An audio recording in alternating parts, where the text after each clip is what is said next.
CBD, short for cannabidiol, is a non-psychoactive compound in cannabis responsible for many of cannabis's medical benefits.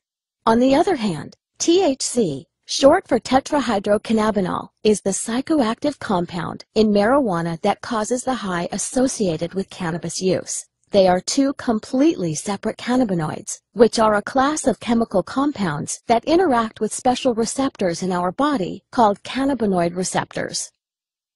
Dr. Sanjay Gupta, an American neurosurgeon and CNN's chief medical correspondent, changed his stance on the prohibition of cannabis while investigating its powerful therapeutic properties and witnessing CBD successfully treat Americans. He shocked mainstream America, saying, "We have been terribly and systematically misled for nearly 70 years in the United States, and I apologize for my role in that." Through Dr. Gupta's review of the history of cannabis, he found that it has been a legitimate medicine for at least 3,000 years. And Dr. Gupta isn't alone in supporting cannabis research. The director of the National Institute on Drug Abuse, Dr. Nora Volkov, testified before the Senate saying that CBD appears to be a safe drug with no addictive effects, and the preliminary data suggests that it may have therapeutic value for a number of medical conditions.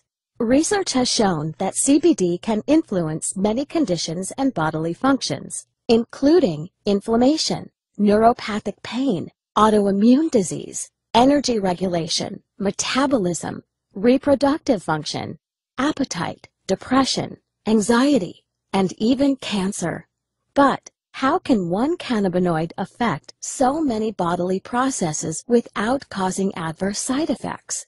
The answer lies in our biochemistry, the natural intelligence of the body. We have naturally occurring cannabinoid receptors all over our body that interact with CBD.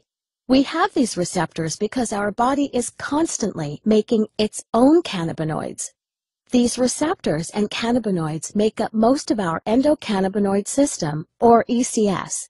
Our ECS is always in action, and if functioning properly, is a major factor in keeping us healthy.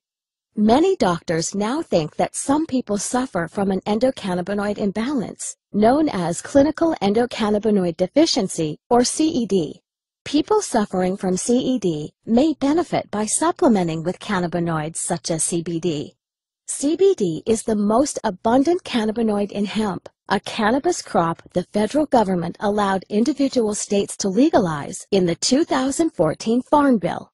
Hemp-derived CBD is legal in all 50 states, is non-addictive, does not cause a high, and is easy to incorporate into your current. CBD is the non-psychoactive cannabinoid found in the cannabis plant. It's responsible for the majority of benefits associated with medical marijuana.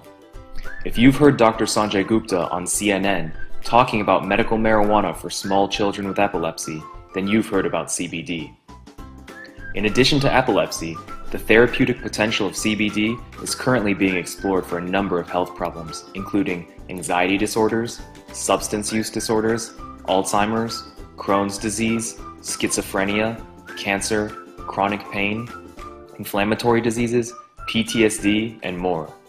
CBD is being explored for use in young children in part because it does not produce euphoria or intoxication.